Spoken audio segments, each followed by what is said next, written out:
Once for yes.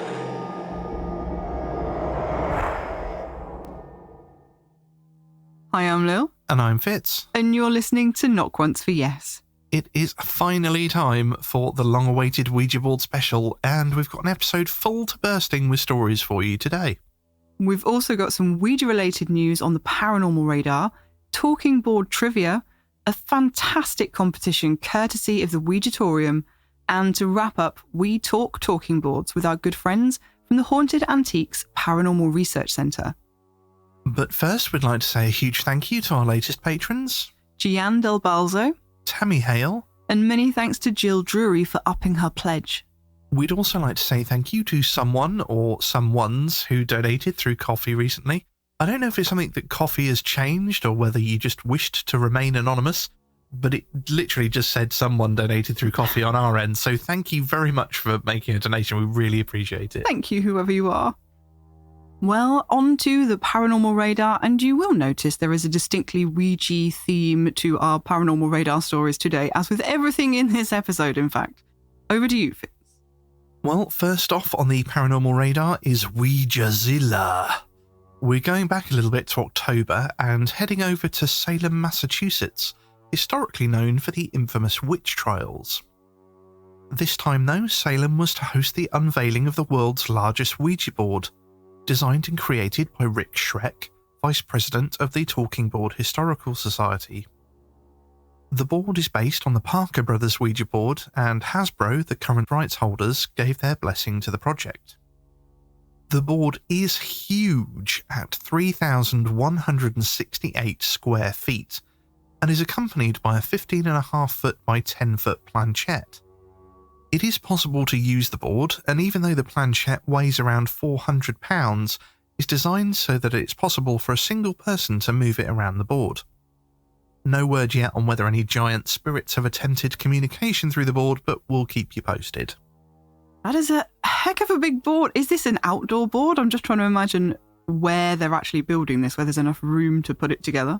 I'm not sure the article specifically said where in Salem it was, but from the pictures it was outside. It was outside, yeah. So I think it was 99 sheets of plywood or something they used to make it. Yeah, it was massive. I kind of want to have a go on that. It looks really good though. You know, they've treated it they've painted it and varnished it and everything, so it looks like a sort of old Ouija board. It's really good. Very cool.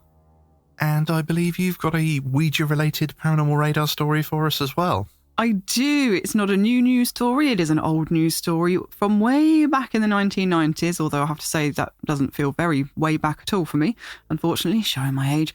But it's a very interesting story nonetheless, and one that I'd previously never heard of, so I wanted to share it with you all today. And it begins with a murder, so be warned, it gets a little grisly. In February of 1993, Harry and Nicola Fuller were murdered in their East Sussex home, shot to death by a cold-blooded killer.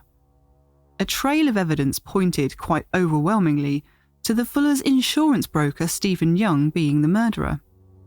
Bullets matching those at the crime scene were found at his home. His car was seen in the area during the time of the shooting, and his voice was recognised on an answer phone message recording, arranging to meet with Mr. Fuller on the day of the murders. Mr. Young had also racked up massive business and personal debts and knew that Harry Fuller, a car dealer, often carried large amounts of cash, and that he'd closed a significant deal the day before he was killed. Suspiciously, Young made a large cash deposit the day after the murders to clear some of his debts. It seemed like an open and shut case, and at Young's trial when he was found guilty and given 2 life sentences, members of the public in the courtroom apparently cheered at the verdict. So why, just a few months later, did the UK Court of Appeal quash the conviction and order a retrial? Well, it was all down to a Ouija board. Just a month after everybody thought the distressing trial was finally over, one of the jurors from the case came forward with concerns that the final verdict had been influenced by a session with a Ouija board, during which a few members of the jury believed they'd made contact with the deceased Harry Fuller. On the 22nd of March 1994, the jurors retired to the local hotel in which they were staying under the watch of their bailiffs. Emotions were running high with the trial imminently drawing to a close, and somehow the dinner conversation turned at one point to Ouija boards. All parties later retired for the night, or so the bailiffs thought at least, but unbeknownst to them, 4 jurors secretly met up again, intending to stage a paranormal experiment. Hastily, they constructed a makeshift talking board out of paper letters and numbers and an upturned hotel glass, and soon they believed they had made contact with the spirit of one of the murder victims. They asked the board, "Is there anyone there?" The glass slid to yes. "Who is it?" asked the jury. The glass spelled out, "Harry Fuller." "Who killed you?" was, of course, the next question. Letter by letter, the glass answered, "Stephen Young done it." "How?" they asked. "Shot," came the abrupt reply. As the group began to talk amongst themselves as to what they should do, the board instructed them, "Tell police." One member of the party replied, "We can't." The board was not to be deterred, however, and came back with the message, "Vote guilty tomorrow." Although the young man who came forward was not amongst those involved in the séance, he, along with the rest of the jurors, had apparently heard all about the events over breakfast the next morning. Despite all involved having sworn secrecy, he just couldn't live with the knowledge that what had transpired certainly could have biased their deliberations that day. When the news came out, Stephen Young's defendants leapt at the opportunity to appeal against his conviction, and every member of the jury was questioned in an investigation into this unprecedented turn of events. A retrial was indeed ordered, resulting, one can only imagine, in months more distress and anguish for the families of the murder victims, not to mention the financial implications of running the trial all over again. The media were quick to lay blame on the jurors, and reports told of careless drunken experiments making a mockery of such a tragic case. Members of the victims' families also came forward to express their disgust, saying they felt the trial had been made into a game by those involved in using the talking board. However, criminal law professor Jeremy Gans thinks we shouldn't be so quick to judge. Whilst researching his book, The Ouija Board Jurors, Mystery, Mischief and Misery in the Jury Room, Gans discovered that in fact the group everyone had now come to call the Ouija Board jury was not the first assigned to the case. Very often, jurors are required to review truly disturbing evidence, and this case was no exception. One key piece of evidence was a recording of the phone call to emergency services that Nicola Fuller had made after being shot. She was so badly injured she couldn't make herself understood, but the recording had also captured the sounds of her killer, quietly picking up the downstairs extension and realising that she was still alive, making his way towards her to deliver the last fatal shot amidst her unintelligible cries for help.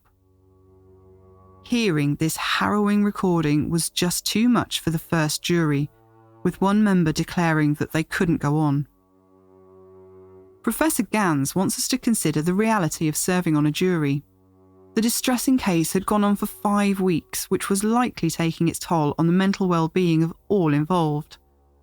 The professor doubts the 4 members turned to the Ouija board simply for fun and games, but thinks it may have been a reaction to the stress and a way to help them cope with the mental toll the case was taking. Whatever you think, it seems the wishes expressed through the makeshift Ouija board were granted after all, as a retrial and yet another new jury still found Mr. Young guilty of murder. Yeah, it's a really interesting story. When you first told me about it, it was really interesting, but for some reason I just didn't think that it would be in the UK. No, well, I'd never heard of it before. No, I hadn't, and especially it being in the 90s. I mean, Ouija boards, we've talked with Alan about this, Ouija boards in the UK just weren't as popular as they were in the States, at least not recently. No. And so I really didn't expect it to be in the UK. I don't know why it shocked me. It just did. Well, and I think it shocked me more because I hadn't heard about it. It just seems like the 90s wasn't really that long ago. It doesn't seem that long ago for us. It seems like the kind of thing we would have known about. So I think that was my surprise mostly. But the other thing, I'm not surprised that the media sort of hounded the jurors as being the scapegoats. But I've got to say, I do think Professor Gans has a point. You haven't done jury service, have you? And I have been on jury just once, and it wasn't even that much of a distressing case, but doing the service and actually serving on the jury is really, really stressful. It's incredibly stressful. I mean, I did it for a couple of weeks, and you do feel like you're on lockdown. I mean, I wasn't staying away from home, so I was quite lucky, but they absolutely put the fear of God into you when you go in there about not talking to anybody, which, fair enough, not talking to anybody. But you're also not allowed to look up anything about the case. You're not allowed to look up anything that might relate to anything to do with the case. They basically say, they'll search your internet activity and if they find that you've searched anything that they think might relate to the case, you can be prosecuted. I was literally terrified to use the internet until the case was over. And I know that sounds like a little thing, but it's just that feeling of being watched and having this huge responsibility as well to sort of serve justice. And you feel really isolated and under so much pressure. And like I say, the case I was on wasn't even particularly it wasn't nice, but it wasn't distressing like this one was. So I can imagine, especially these people were staying away from home. They didn't even have that level of comfort. They couldn't talk to anybody. They were under all this pressure. They were hearing these dreadful pieces of evidence that must have been so shocking and disturbing. I can understand how they kind of went to the sort of Ouija board place. That seems an odd way of putting it, but I can understand why they felt the need to turn to something other. I can see how, especially if you think you're communicating with the victim, how that could take some of the stress away from, well, they said it was him, so, yeah, I'm doing the right thing. Definitely. And that, I can see how that would happen. Yeah. Especially when you're sort of sequestered away from your family, because, and like you were saying, you got to come home, but if it's such a high-profile case that they can't afford to let you read the newspapers or watch television, and you're basically locked in one room all day, locked in another room at night. Yeah. You're going to go crazy. Yeah, it really would take a massive mental toll. But don't get me wrong, I can see from the other point of view as well. Obviously the family had to go through all that twice when they'd already been through so much. So I can see both sides, but yeah, definitely think that we shouldn't necessarily judge these jurors as just having fun and games. I don't think it was necessarily like that. No, it certainly doesn't come across as being that sort of light and, let's just play a game. It's it seemed to me that they were desperate for answers. And help. Yeah, they wanted some help in making a decision. Well, it's about time now to kick off with some stories. And as you know, we've been collecting these stories for some time now, and we've got quite a few to share with you today, which is wonderful. A huge thank you to everyone that wrote in to tell us about your experiences. So we're not going to do quite as much discussion around the story today as we usually would, partly because with more than our usual helping with stories, as well as the talking board trivia and fantastic competition we want to share with you in between, we won't have time, but also because the purpose of this episode was to try and collect a broad spectrum of Ouija stories. The good, the bad, and even the indifferent. There's a lot of controversy and scaremongering around Ouija board and talking boards, and we wanted to bring you an episode with hopefully no bias for the more salacious or terrifying stories, an episode that would allow you to weigh up the whole picture and draw your own conclusions. So it'll be interesting to see if by the end of the episode your opinions have changed, or maybe you formed an opinion having previously been on the fence, or maybe you'll be even more conflicted than before, who knows. And as we sit here recording this episode today, I'm sure we will be forming and changing our own opinions too. So, without further ado, our first story is from Meg. My grandpa passed away unexpectedly in 1999 from stroke while doing some electrical work in his garage. In 2001, I moved in with my grandma because of turmoil between my parents and their divorce. Back to my grandpa though, He was a jack of all trades and was always working on something in his and my grandma's house. Although he'd completed amazing additions such as the second story, he also insisted on installing handheld telephones, equipped with the option of speakerphone, in every room. He was a businessman and never missed a call, and this meant there was a phone in every room, and that's 4 bathrooms, 3 bedrooms, 4 living areas, and the garage. During my high school years living with my grandma, we had many supernatural experiences. My grandmother had gone out of town and left my uncle in charge of watching over me. He was in his 30s and married with no children, so he and his wife decided it would be easier to come and stay over with me. I had a friend staying over already, so the 4 of us contemplated what to do. I don't remember who recommended it, but the Ouija board was brought up. We all agreed this would be the plan for the night, and maybe a scary movie. We headed out to the mall and picked up a cheesy purple and glow-in-the-dark Ouija board and headed home. We lit candles, set out the board, and all sat down. We laid our hands on the planchette and it began to move immediately. We, of course, all laughed and got excited. We then asked who we were speaking to, and it answered, RB. My uncle and I looked at each other shocked.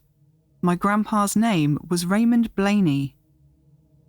My uncle immediately took his hands off the planchette and began frantically asking questions about dates and events his wife, my friend, and I obviously couldn't answer. But time after time, the questions were answered correctly by swift movements of the planchette. As I sat back and watched, I had this weird, overwhelming feeling. So I reached out and asked, "Do you miss us, Grandpa?" The planchette moved slightly, and then a split second later, every speakerphone in the entire house came to life, crackling, screeching, and roaring, white noise times a million. We all ran across the house, turning off the speakers, and after we made it back to each other, we were all terrified and left absolutely shaken. My uncle told me never to tell my grandma of our experience because he didn't want to upset her.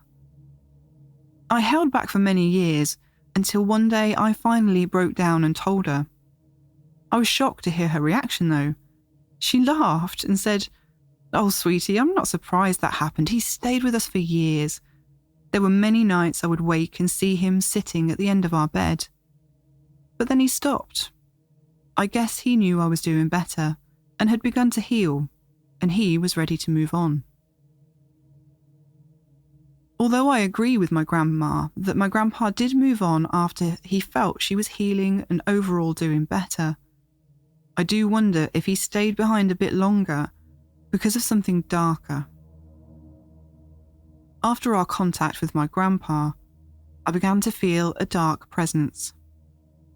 I would see dark figures just beyond the reaches of the light of a lamp, or in the corner of the garage at night while pulling away in my car.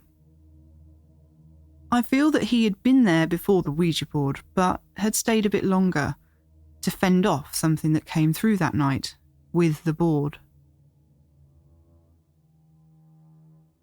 And thank you so much to Meg for sharing that story. There is one thing that stuck with me through that story, and it was a really good one. Before you get upset with this thing I'm about to say. Go on. Who needs a speakerphone in their toilet? A businessman who never misses a call. I've heard the expression, "I'm going to go and take care of business," but I didn't think that's what it meant. Anyway, that was a really good story, and it sort of took a double-sided story. I know, it took a bit of a turn at the end, didn't it? Yeah, I know. But that's the thing with these Ouija stories. I've just been so surprised by all the stories that have come through. I really didn't expect what we were going to get. So, with that said, I think it's time for the next one. This one is from Caleb. My cousin and I have always been interested in the paranormal, and about 5 years ago, we decided to get a Ouija board from our local Toys R Us. In our excitement to try it, we raced back to our grandmother's house. Quickly opening up the box, we set about trying to make it move. Nothing happened. There was, of course, us messing with each other, making it move to things like demon or kill or boobs. We have the maturity level of third graders. After about an hour of trying to make it move, we were about to give up. My grandmother came out and looked at it, and she said that she'd used a board before and decided to play with us.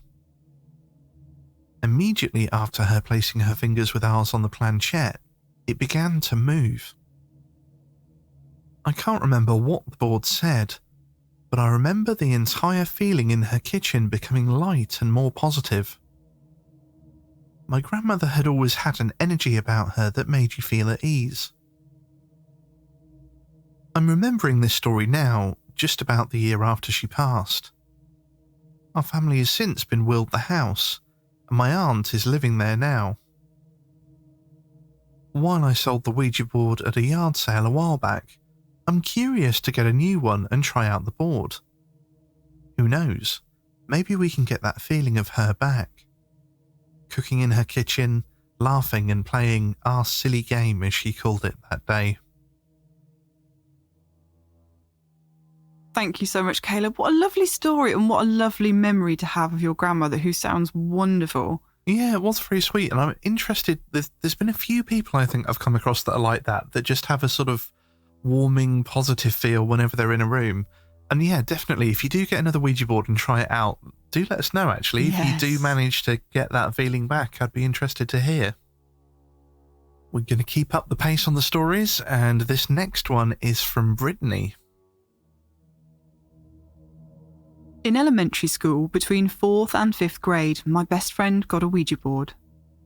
That weekend, we had a sleepover at her dad's and played with it. At first, we weren't serious with it at all, just saying silly things like, "Does boy from school have crush on one of us?" And we would move the planchette to the yes side. We did this for a while, laughing and having fun. Then we started asking more serious questions. I can't remember most of them, but one I do. My dad had just been diagnosed with cancer. It was a form of lymphoma and leukemia. The doctors were running tests on my aunts and uncles to see if they would be a match for bone marrow, I think. I asked the board if any of them would be a match for my dad, and the planchette went to yes. Then I asked how many would be a match. My dad was the youngest of 8. The planchette went to the number 2. Then I asked if it would tell me who the 2 were. It spelt out the word Bud. Now, I have an uncle who we call Bud, although that wasn't his real name. And then it started with the letter S for the second name. But after that, it just started to go in circles, not stopping anything. So we stopped playing with it. At that point, we were a bit creeped out. Later, I found out that my Uncle Bud and Aunt Sis were matches for my dad. But unfortunately, something happened and they couldn't do the surgery. My dad lost his battle with cancer in 2002. He was an amazing father and taught me so much when he was with us. I miss him deeply, but I know he watches over us. Thank you, Brittany, for getting in touch with that story. We are really sorry to hear about your dad. Yes, thank you, Brittany, for sharing a really personal story like this with us. And I'm sorry that it must bring up some sad memories for you, but it's an amazing story nevertheless. And one thing I just wanted perhaps to think about was that in this Ouija board case, they're not necessarily contacting the spirit of a dead person, or at least that's not something that's come across in the story. I think a lot of the time in stories you hear about Ouija boards, you're contacting the spirit of a deceased person.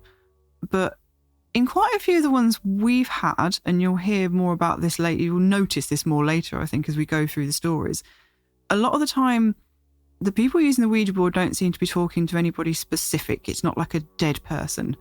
We don't know what they're talking to, but information that is accurate seems to be coming through. So it's going to be completely down to personal opinion as to where you think that's coming from, whether it's a spirit, the universe, your own subconscious. And obviously, I don't have an opinion about that yet myself. I'm not going to try and influence anybody, but it's just an interesting thing to think about as we read through these stories today, I think. Yeah, I found this interesting because it wasn't, like you say, it didn't seem to be a person necessarily, but it was telling the future. Mm-hmm. Either that or it was something that had access to the medical records or something. But... Yeah, and it seems to be cropping up in a few of the stories that we've got in this episode where accurate information is coming through from where we don't know, but it's just an interesting thing to think about. Very strange. Mm-hmm. Well, it's nearly time for our first round of talking board trivia, but we've got one more story for you first. This is from Evil Comes at Night Paranormal, and we've even got a little recording to play you at the end of this story. It was April the 13th, and I and 2 other women were at a castle in Germany. To begin with, we used tarot cards, and they told us that we would encounter a girl with her brother. Next, we began a Ouija board session in an old chapel next to the castle. The 3 of us learned from the board that a boy called Emil was talking with us, and that he had a sister. He then gave us a date, the 6th of October. When I asked if he meant this year, the planchette moved to the sun, pointing to yes. In the recording, you can hear me affirm the board's response. I say yes. But in the background, you can hear a light voice repeating the yes. I then ask, what will happen at this date? And right afterwards, you can hear a moan on the recording. The next time I used a Ouija board, it was with a family. We didn't know them personally. They were guests, 5 in total. 2 women, mother and daughter, 2 men who were their boyfriends, and myself. The family were asking questions about a friend of the daughter who sadly took their own life some time ago. Suddenly I was overcome with a feeling I'd never felt before. So much pain and sorrow. It came over me like a huge wave. I just wasn't able to stop it. I burst into tears and couldn't stop. I've never experienced anything like it before. It was almost as though I was experiencing the last few moments of the friend who the family were contacting. But only about 10 minutes later, the strange feeling had completely gone, like nothing had ever happened. Thank you so much to Evil Comes at Night Paranormal for sharing that experience with us. Hearing more and more people using tarot cards in investigations now, which is pretty interesting. But for right now, we'll have a little listen to that recording that they've sent us. Yep, just remember you're listening for a light yes after the original yes, although it's in German, so it'll be ja. And then afterwards, you'll hear the moan, and I think it's quite obvious clear when you hear the moan.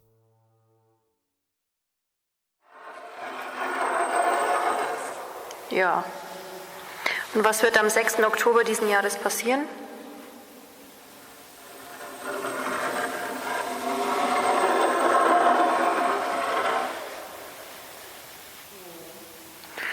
Okay, das kann jetzt früh heißen. And I'll just play that one more time for you. Ja. Und was wird am 6. Oktober diesen Jahres passieren?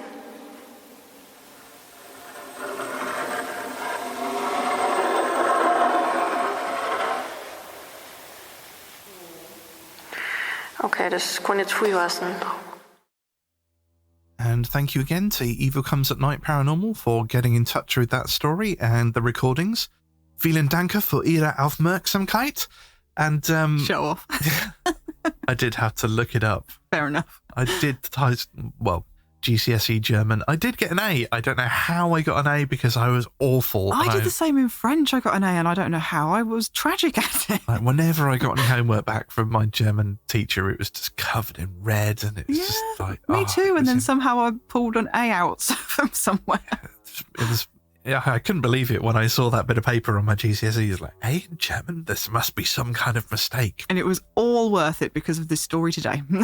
It was all worth it because of the story that I managed to sort of Google just to make sure. It's like, yeah, that looks right. That makes sense. And I did check it just to make sure that it was the right word. We do apologise for Fitz's pronunciation. Yeah, I do apologise because the pronunciation was probably miles off. But yeah, let us know what you think about the recording. I'd be interested to hear what you all think.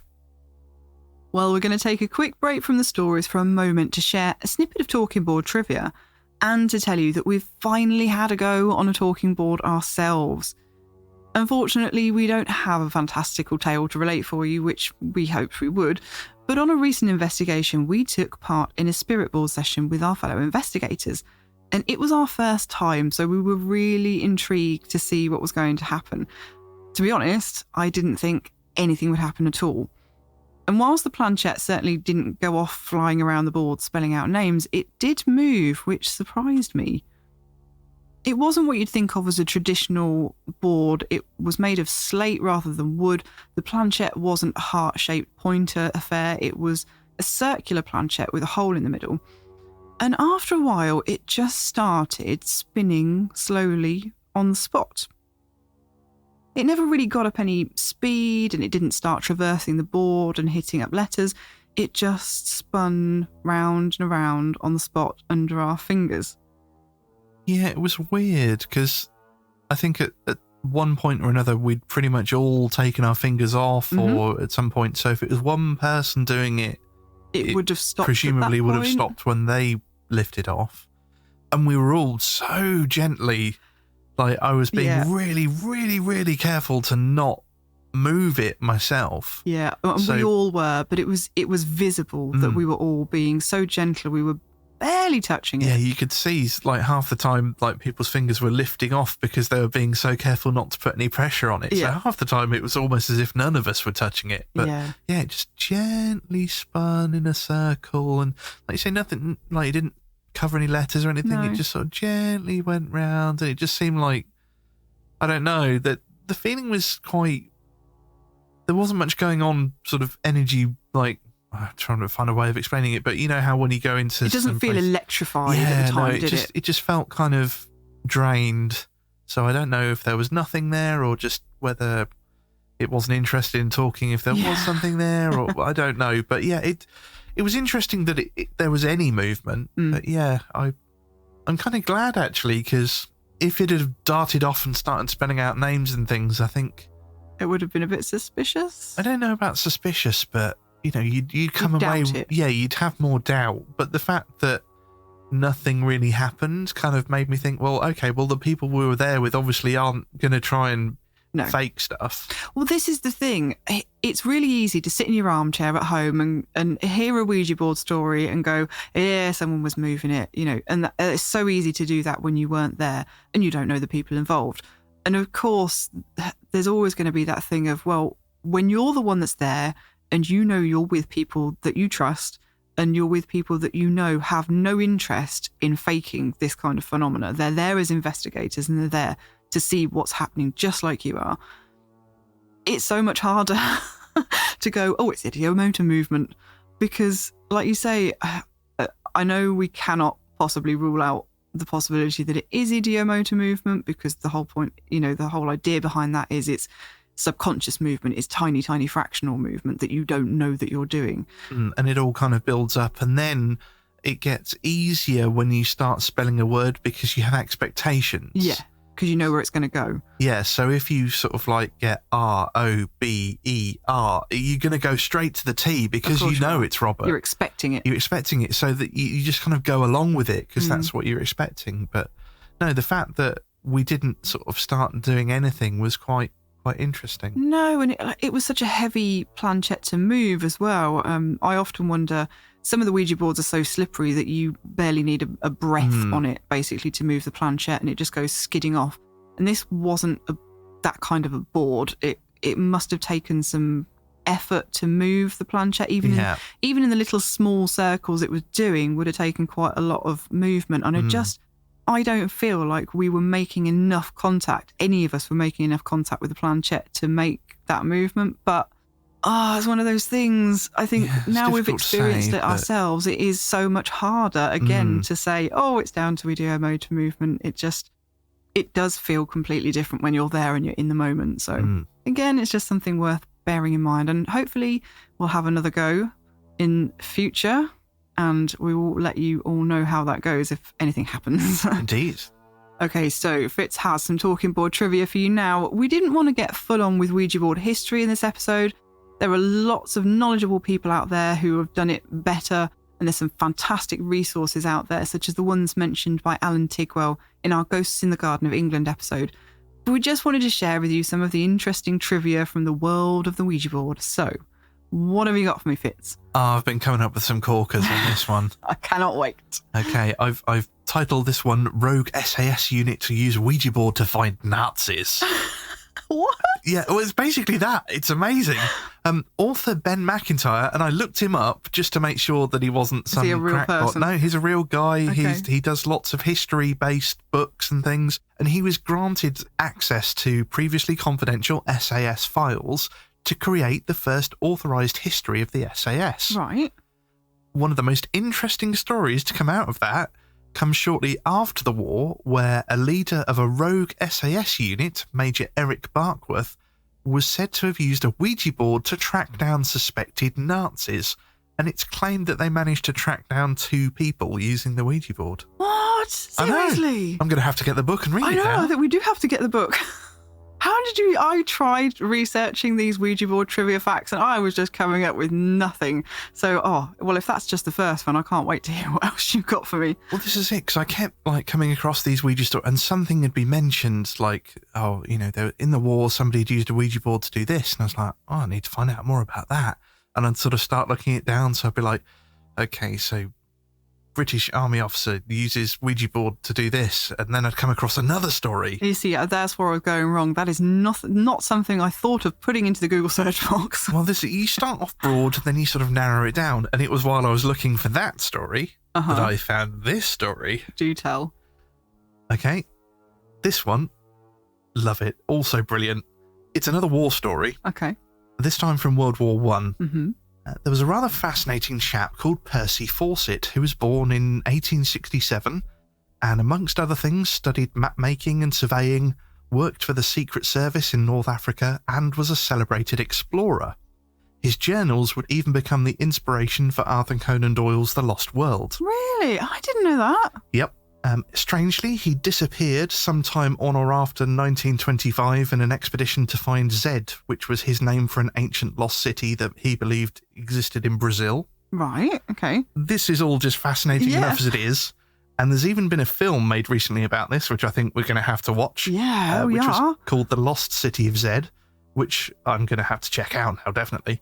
But you may be wondering what all this has to do with Ouija boards.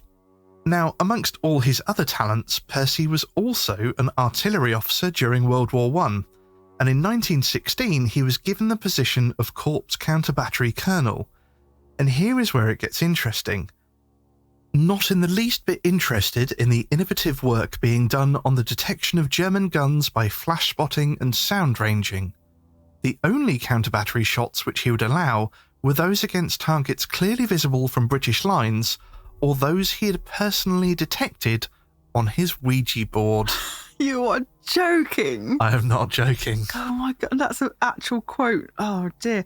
I mean, I knew that the Ouija board did have a sort of surge of interest during World War I, but I just assumed that was people at home, not actually on the front line, being used in the military. Well, spiritualism was very popular at the time, and like you say, with the war, there was a lot of people that wanted to contact dead relatives, and I'd heard a story that people often used the Ouija board to try and contact living relatives on the front as well. Oh, okay. And I searched high and low for this, and I could not find any reference to it whatsoever until this morning when I watched a clip from QI, and Stephen Fry mentioned it on that. So, well, if Stephen Fry says it, I mean... Well, that's the thing. It's like, well, Stephen Fry mentioned it, so kind of, it would touch me to say that was wrong, on QI, but you couldn't find any evidence of it. I couldn't find any reference to it, and I did look quite hard. So you might have to write to Mr. Fry. Well, it's not Mr. Fry anymore. It's Sandy Toxvig now, isn't it? Okay. But yeah, I can't believe all this stuff you found, and I'm really excited to hear the rest of it. Oh, there's some good ones coming up as well. But for now, let's get back to the stories. And just a little word here if you're feeling a bit down. In the next lot of stories, we do have some quite sad ones, so just a heads up. This next story is from Christina. When I was 19, a Ouija board gave me a hint about a future family tragedy. Warning, this is a bit more sad than spooky. Near the end of my freshman year in college, a friend and I decided that we'd spend an evening in with a Ouija board for entertainment. As this was over 20 years ago now, I don't recall everything we asked. Likely there was quite a bit about boys. But towards the end of the evening, a question suddenly popped in my head. I needed to ask the board if my mum was okay. And this was an odd question, as I had no reason to think that she was not okay. As a middle-aged housewife, she wasn't really prone to danger, and illness was never a real concern either. I can count on one hand the number of times she was sick when I was a child. The question felt important, though. I did truly need to ask it, even though to do so felt a bit silly. When I did finally ask the question, when I asked if Mum was okay, the planchette very quickly went to no.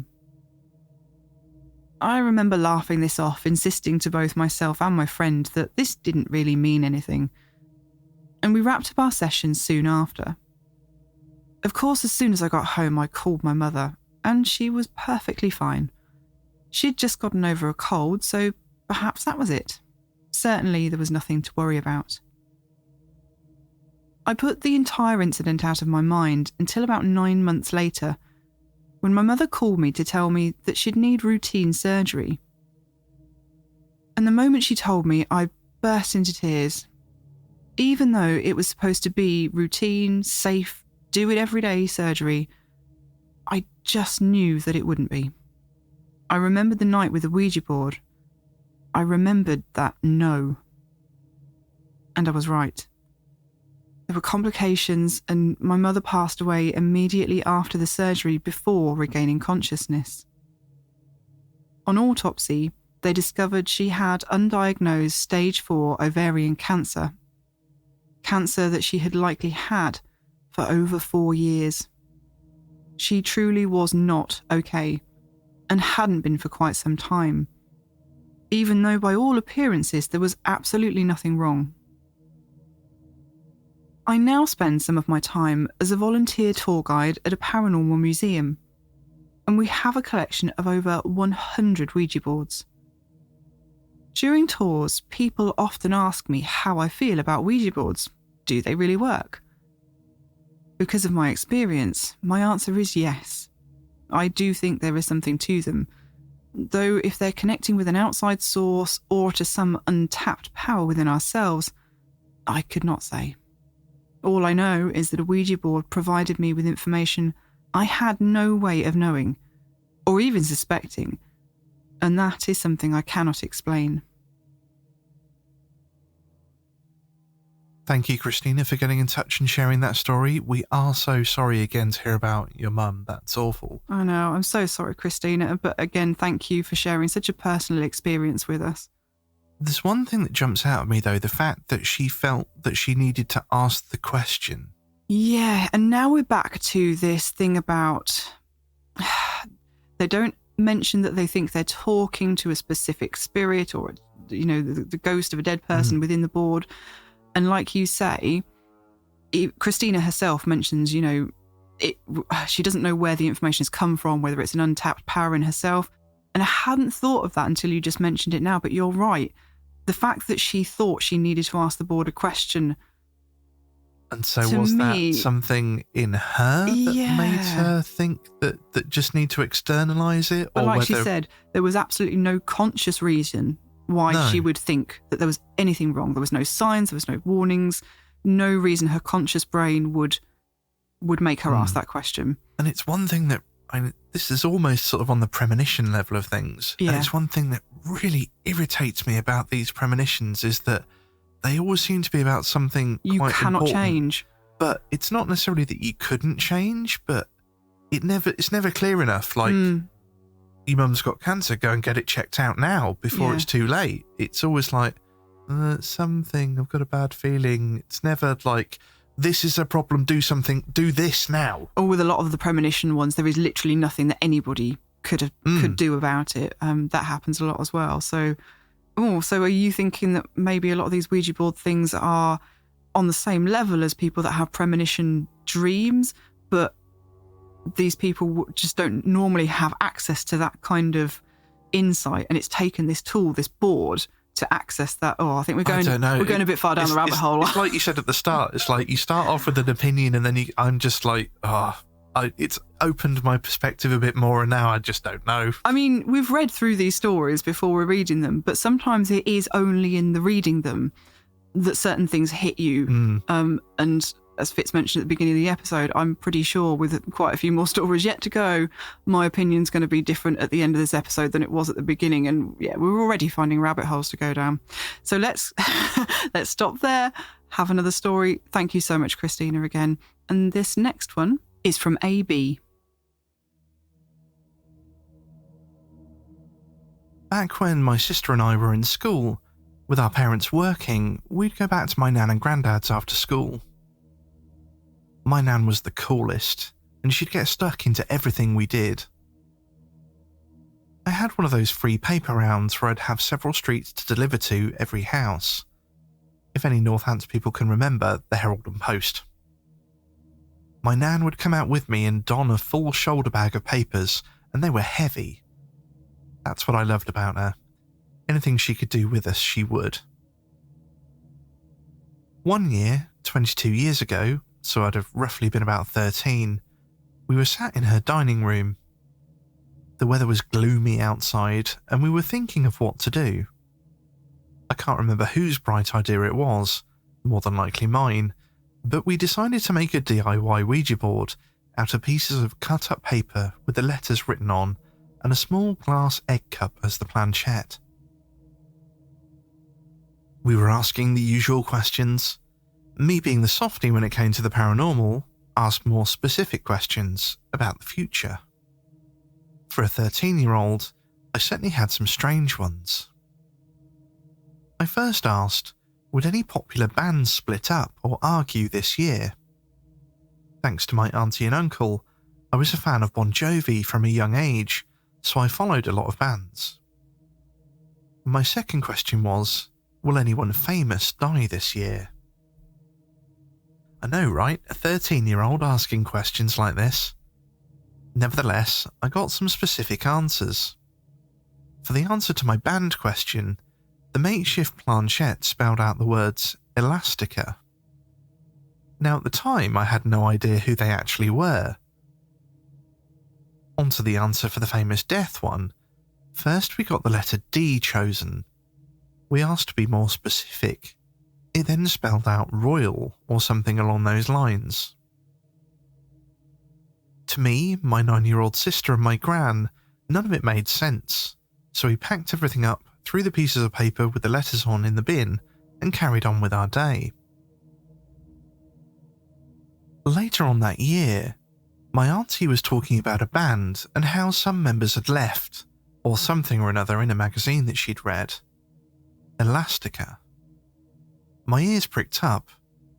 Initially forgetting about my previous Ouija experience, she explained they were a punk pop band and played some of their songs to me. I recognised them straight away. The 31st of August that year is when the realisation really kicked in. It was the death of Princess Diana. It took a while for me to realise, maybe a couple of days. But when I was back over at my nan's house, I mentioned it to her. D, royalty, as the board had spelled out for us earlier in the year. We couldn't believe it. Whoever was in contact that day somehow managed to foresee this. If nobody else has guessed, the year was 1997, and around summertime, there was an unfortunate crash in Paris in which she lost her life. I'll never forget sitting there, watching this on the news and thinking to myself, I kind of knew this would happen. I've not dabbled with one since, and probably never will. You never know what might come out. There was a rumour in my hometown of Raunds where some lads had done a board in a flat off the high street whilst their parents were out, and that something had come through. The rumour went that one of them had hung themselves in the front room that faces the street. It still creeps me out to this day driving past. As I say, it's just a rumour. Unlike Chinese whispers, it probably has several endings, but you never know. Oh, AB, I not only remember the Herald and Post, I used to deliver it. And yes, those bags were rather heavy. Your Nan sounds amazing. She reminds me a lot of my Nan because she was the same. She used to get stuck into anything she could do with us. Well, thanks again to AB for sharing that story, and I believe you mentioned in your email that you had a few more stories to share, so please do get in touch and share those with us as well. Well, I think it's time now for our next story, and this one is from Lizzie. This experience has stayed with me up to this day. I moved back from college in 2013 and moved in with my father. I was raised Catholic, and my dad's side of the family is very against messing with anything paranormal. A few friends of mine talked me into going into a cemetery in the town over and using a Ouija board one night. Whilst I was very hesitant, I have always been very interested in anything paranormal, so I decided to do it. In my mind, I really didn't think it was anything too serious. While at the cemetery, we were talking to a spirit. When asked its name, the eye went over the letter Z 3 times. I was convinced that my friends were messing with me and moving the eye themselves, since it was my first time doing it. Going home that night, I had a creepy feeling, but I chalked it up to late night jitters. When I got home, I went straight to bed since I had an early morning and it was already pretty late. Around 3:11, I woke up with a dreadful feeling. I remember the time because the alarm clock was the only light in the room, so my eyes immediately went to it. As I was trying to get myself to fall back asleep, I felt a random cold burst of what I can only explain as mist. My door was closed and I had blankets covering my entire body. My body literally started to go numb. Looking up at my ceiling, I saw this blanket-like black mass with the shape of a head coming out of the top. Immediately thinking I must be having a bad dream, I pinched the side of my leg and trust me, I was awake. As I was about to jump out of bed, I felt an extreme pressure on my chest and abdomen holding me down. I was able to move my fingers and toes, but I couldn't raise myself up out of the bed. All I could do was stare at this mass. I remembered that I kept my childhood Bible in the drawer of the nightstand right next to the bed, and I managed to reach my arm over enough to grab it out of the drawer and started reciting the Lord's Prayer. Not long after, the mass just kind of dissolved. The pressure was off my chest, and I bolted out of my room into the living room, basically hyperventilating. My body was actually sore. My chest felt as if it had been hit. The next day, I told my dad all that had happened, and he immediately drove me to speak with the father, and I slept with that Bible every night till I moved out of his house 4 months later. To this day, I still have dreams about that night.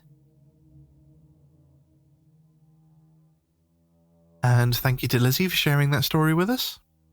And I'm sorry, Liz, that you had such a negative experience with the Ouija board. It does sound absolutely terrifying. And for a few people, they might be thinking that on the surface, this sounds like it could be sleep paralysis.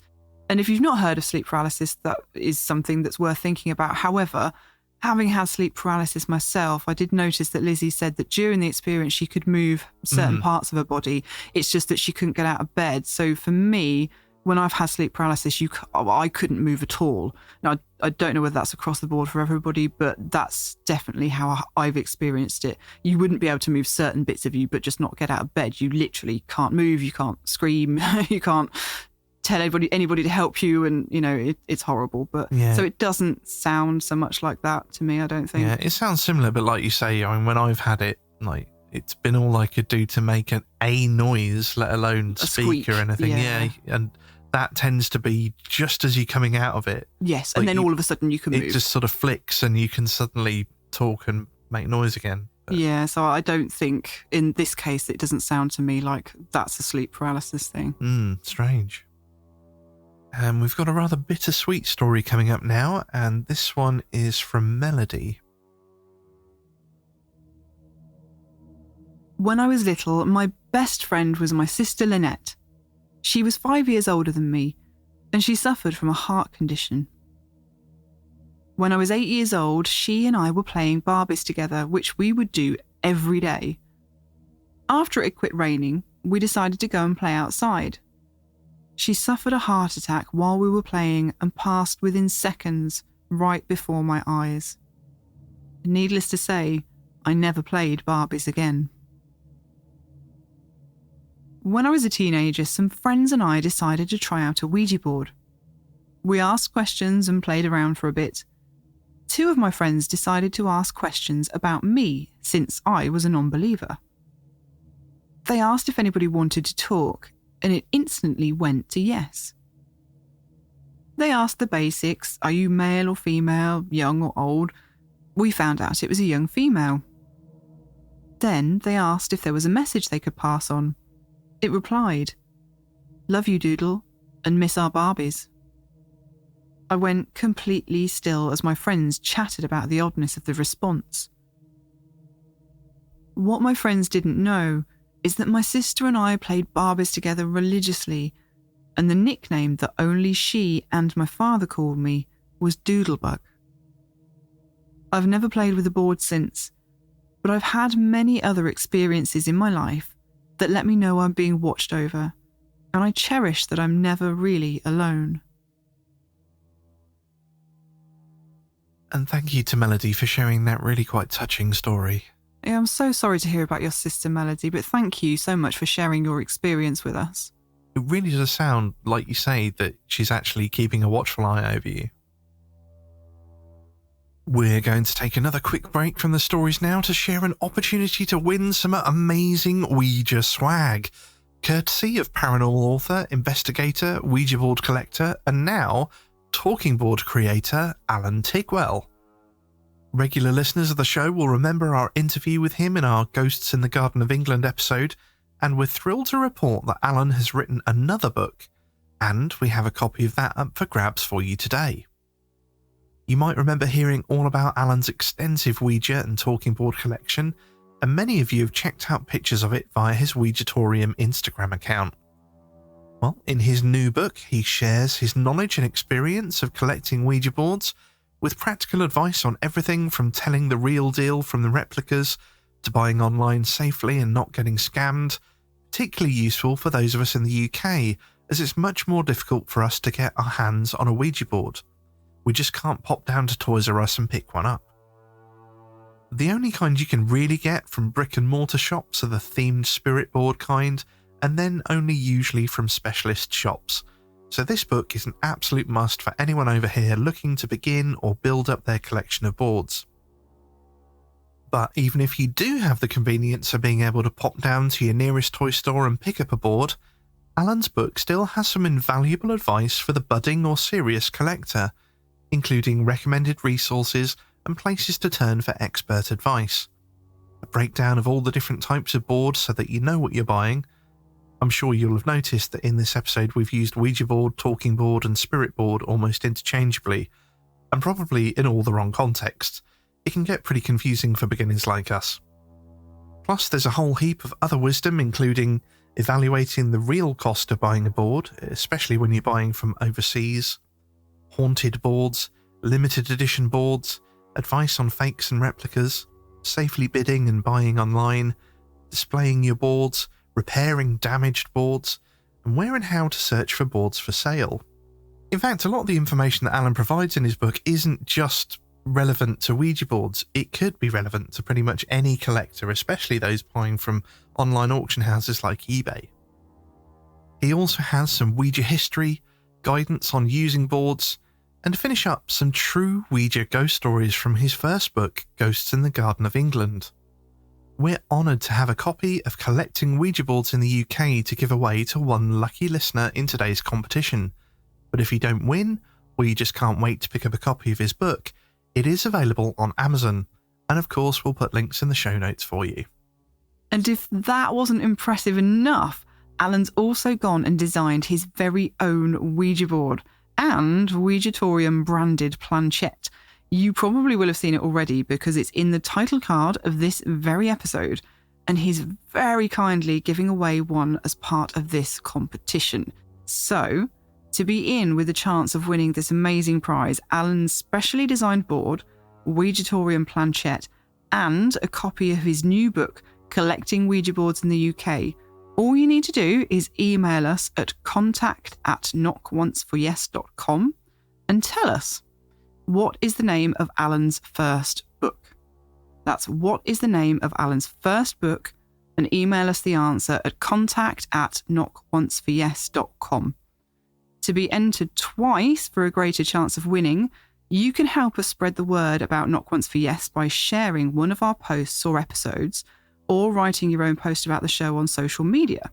Just tag us in your post or share so that we know to enter you again. We also have some rather cute Ouija-themed prizes for a runner-up as well. With all the Christmas hullabaloo and the Christmas post on the horizon, we've decided to leave it until the January episode to announce the winner. That should give you plenty of time to get your submissions in, and please try and get them in before the second week of January. That should give us enough time to pick the winner. Well, before we get stuck into our third and final round of Ouija stories for today, I believe you've got a little bit more talking board trivia for us, Fitz. I do. I love this one as well. I've come across some corkers while I've been looking into this. You really have. This one relates to a book called Ouijaboard. Okay, I've never heard of it. No, I hadn't heard of it either, but it's to give a whole new meaning to the term of ghostwriter. In 1917, Emily Grant Hutchings released a book called Ouijaboard that she claimed had been dictated to her and another woman called Lola Hayes through the use of a Ouija board by none other than Samuel Clemens, who you might be more familiar with by his pen name of Mark Twain. Okay. At the time, spiritualism was quite popular, and it seems there were various other books that were claimed to have been supernaturally dictated, but this was the one with the most high-profile supposed author. The publisher, Harper & Brothers, had sole rights to Twain's works, and they went to court in order to cease the publication along with Twain's daughter, Clara Clemens. Hutchings agreed to cease publication and destroy any copies of the book, which was most likely a good thing, as it seems the general opinion of those that had read the book were that if it had indeed been written by Clemens, his standard of writing had deteriorated as much as his health. Wasn't exactly on the bestseller list then. No, didn't exactly get glowing reviews. It's worth a fortune now, though. Is it? Yeah, because are there obviously still copies available? There are a few. I think there's full copies that you can find on the internet, actually, but an actual physical copy is worth a mint, yeah. Was it? I'm just trying to remember, because I know the original Ouija boards they didn't have a planchette pointer like they do now. The original Ouija boards were a sort of form of automatic writing, where the planchette was basically, it held a pencil, and then the mediums were sort of channeling a spirit through the board and that through the planchette, and the planchette moved with the pencil, and the pencil wrote out the message from the spirit. And apparently they were incredibly difficult to decipher because the writing was all over the place, and eventually it sort of evolved into the pointer and the letters. But I'm wondering, I don't know at what point in history that changed. Well, it specifies Ouija board. Right. So I'm presuming it is a Ouija board. It would be the one with the pointer then. Yeah. I was just thinking that would be even more difficult to decipher if it was the one with the pencil and the planchette. And there were other things that were, like you say, similar to that, like the automatic writing, but I think they just termed it automatic writing when it was done through that. Yeah. Oh, you found some absolute crackers. Have you got another one for me? I have got another, and this also is an absolute cracker. A lot of them seem to be relating to the military. Yeah. I find there's a lot of them that were military related. Does seem to be a running theme. I know, and this one is both military and really, really weird. And when I first saw like a mention of it somewhere, and I say a lot of these I found through finding a snippet in something else, and I was like, oh, right, okay, I'll look that up. I was like, no, this can't be. but I found a report on the Associated Press, which is quite a well-known... It's not exactly the Daily Star, is it? No, it's not a sort of Freddie Star ate my hamster story. It was a proper legitimate journalist that had looked into this. Okay. So basically, 6 former intelligence analysts with top secret clearance were working at a military base in West Germany. And they went missing from their post on the 9th of July 1990. Oh, right, this is recent then. Yeah, it's pretty recent. Okay.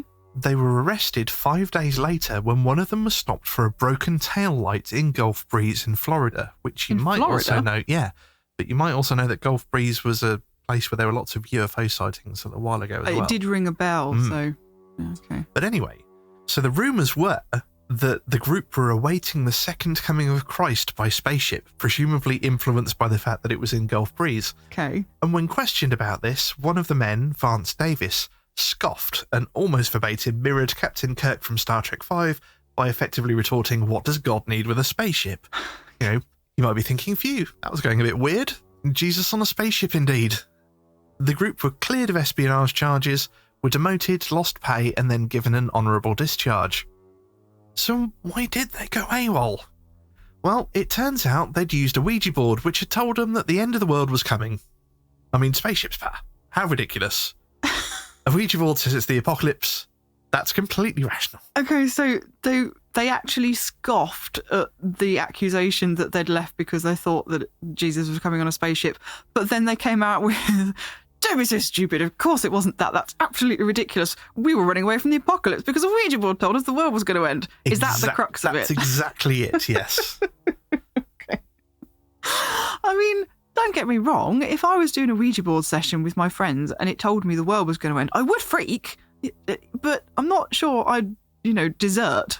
No, you'd expect that these guys would probably have a bit more, if you get top secret clearance in military intelligence, you'd expect that you'd have a bit more sort of like, my military intelligence work hasn't predicted that, Well, not even that, but I would think that if you had that kind of level of military clearance, you'd be like, well, that sucks that the world's going to end, but, I've got to do my job. It's really important. Yeah, plus, if it's going to end, then I know being in the military can be quite dangerous, but if it's that cataclysmic, you're probably going to be the one that's best supplied and... Yeah, and best set to sort it out. But I would have thought perhaps they would have gone and told somebody if they were that invested in what the Ouija board was telling them. Wow. Oof. I wasn't expecting that. No, I'm just amazed by these stories that I came across. And talking of stories... Let's get back to ours. And this one we get a little break from reading because the wonderful Kelly Bear has recorded it for us. Hi Lil and Fitz, it's Kelly Bear here. I previously sent a story into you, which you very kindly played. It's the one about the shadow thing following my ex-boyfriend's flatmate into his room and him waking up later in the night and giving us all a scare. But this isn't about that. I've finally caught up with your last 2 episodes and I hear you are looking for spirit board stories. And incidentally, I happened to do a spirit board about 10 days ago, my first time in well over 20 years. So it was perfect timing. I'm an absolute skeptic. I think it's utter bobbins when it comes to spirit boards. I don't believe that you can contact anything. I don't really believe in ghosts. I think I've said before in my previous story, super scully. But yeah, there was me and another friend staying at a third friend's house up in Nottingham. We were away for the weekend and he had the spirit board and he was desperate to try it out. So I agreed. We turned the lights down, got the candles going, sort of creating a bit of atmosphere, And initially, nothing was really happening. And I had my eyes closed because I genuinely didn't want to sort of be able to, because I know that if you have your eyes closed, usually they spell out gobbledygook. But I also didn't want to be influenced because I'm very aware that maybe subconsciously I might move it. So... eventually it started moving. Like one of my friends was saying, is anyone there? Hello, is anyone there? A bit like your intro. And eventually it started moving and we said, oh, hi, what's your name? And it spelled out Jaff. But I had my eyes closed for the first half of the spelling of Jeff. My third friend, the friend whose house we were staying at, he had actually taken his finger off the planchette because it hadn't been moving for ages. We were just sitting there like three lemons, just nothing happening. And he said as soon as he took his finger off, it actually started moving. And I had my eyes closed. My other friend, Becca, she had her eyes open, I believe. But it spelled out Jeff with a G. And then I was like, well, that's weird, but maybe we're subconsciously moving it. And then she said, okay, Jeff, who are you here for? Who do you have a message for? And it went to the letter U. I was like, okay, who's you? There's no you here. And then it proceeded to slide to the three letters, my three initial letters of my name, KMH. My two friends that I was with were not aware of my middle name. Well, not my middle name. I have a hyphenated first name, but I never use it. So they weren't aware of what my full initials actually were, which is a bit strange. So I thought it must be me because obviously I know my initials. So it said UKMH, like it's a message for me. And then she said, oh, okay, so who are you to Kelly? It proceeded to spell out uncle. I am like, I don't know any Uncle Jeffs at all. And she said, oh, okay, what year did you die? And it went to 7. And then I think it was 2 or 3. I can't quite remember. But we didn't get, any other numbers other than that. So 72, does that mean 1972? Is that 1872? I don't know. And then she said, okay, so what's your message for Kelly? And it sort of swizzled around a little bit on the board. And then it said goodbye, which was kind of strange. And then nothing else happened after that. So we sort of said thank you and everything. But the weird thing was, I went into it just thinking, this is absolute bobbins. I don't believe it. I still don't believe it. I do think that potentially I could have subconsciously moved it. I'm fully willing to accept that. I don't know of any Uncle Jeffs. It'd be interesting to see if I could find any information about an Uncle Jeff. But what was strange was nothing had been happening for a good 5 minutes. And we were all getting arm ache and we actually had to have a little bit of a break and shake our arms out. But it wasn't until a little ways in the second time round, and I started to feel like the room was expanding and contracting, and I started to feel a bit dizzy and a bit weird and a bit lightheaded and a bit sort of cold sweaty, which is kind of strange. And I've had that experience a couple of other times when I've had weird experiences, including one tarot reading I had back in, I would have been 21. So back in 2002 in Brighton, I went to see a really good tarot reader. I'm a tarot reader myself, not professionally, but I have been for readings from other people as well. And she said that she spoke to spirit guides and contacted, passed on loved ones during her readings as well. So I was like, oh, okay. But she actually had some very uncanny insights that actually spooked me. And I had that weird experience where it felt like the room was expanding and contracting, and I got this weird sort of cold sweats and dizzy feeling. So it's interesting that the two instances where I've had messages from passed on loved ones, I'm you can't see, but I'm doing the little sort of Eddie Izzard bunny rabbit ears parentheses thing there. Yeah, just a bit strange. So, I don't know. It was a weird experience and I'd probably give it another go. It's so funny because when we told other people what we'd done, there was people going, oh, you shouldn't do that. You're going to invite demons in and all sorts of like, that's it now. You've opened a portal to hell. And it's like, oh, okay, please.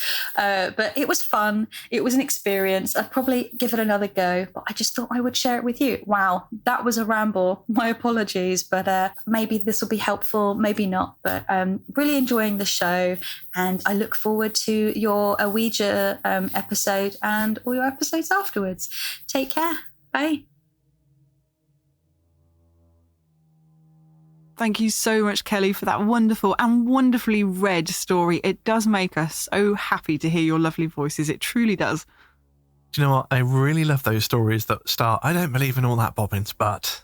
And that's a word I'm going to be using a lot now. I love it. It was so interesting, though. One thing that sort of jumped out at me at the start when she was saying about the Uncle Jeff. Mm-hmm.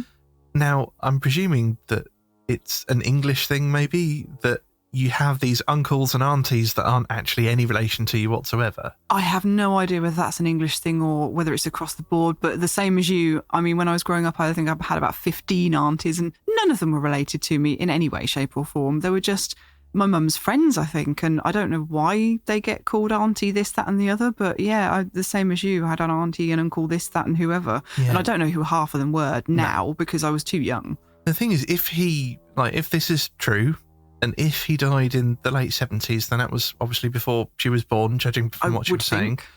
So I'm wondering whether perhaps you could ask your parents whether they had an Uncle Jeff. Or a friend named Jeff, possibly. I'd be interested to find out. It's very interesting. And also the fact that you have those experiences, I think it seemed quite powerful for you, where the room is going in and out and you were getting cold sweats and things. That did knock my radar as well, because I know Kelly's saying, she doesn't believe in any of that. That's fine. We don't have any kind of problem with people being a super scullies. Nothing wrong with a bit of super scully. No, I'm the same. I'm just like, I don't know. It's difficult to put into words how I feel. It's not sort of belief, because I don't know what I'd be believing in. Yeah, no. It's like something weird's happening and I don't know what it is. It might just be in my head. It might be external. It might be internal. It could be any one of a number of things. But it is interesting to me that on a couple of experiences she's had that, as you say, seemed quite profound, she's had physical reactions to that have been consistent at different times when she's had an intense, possibly paranormal experience, because we have physical reactions that we know happen in certain situations. They're different. They're not the same. So we're not experiencing the same thing physically, but we know that we have consistent physical experiences that happen. Again, I'm doing the years hard, funny years now, but when we have paranormal or possibly paranormal experiences. So yes, that is intriguing to me. So thank you again to Kelly Bear for sharing that story with us. It was really, really good. And do let us know if you have another one of those strange feeling experiences again. Be interested to know in what sort of circumstances you have one. Yeah, definitely. Let us know. Well, this next story is from Chase. This experience happened in 2005 when I was in elementary school. At a school fundraiser, the staff and parents organised a game night for the students held in the auditorium. We played board games all through the night, we had snacks, music, and spent time with our friends we usually only got to see at school. My school only had one floor, with the auditorium, library, and administrative office in the centre. Grades 3 to 4 were on the west wing and 5 to 6 on the east. The wings were partitioned with accordion gates to prevent the students from accessing the classrooms. At around 2:30 to 3, one of my friends told me to get our little circle of friends together, and they pulled out a Ouija board. We set up in the atrium just outside the door to the auditorium.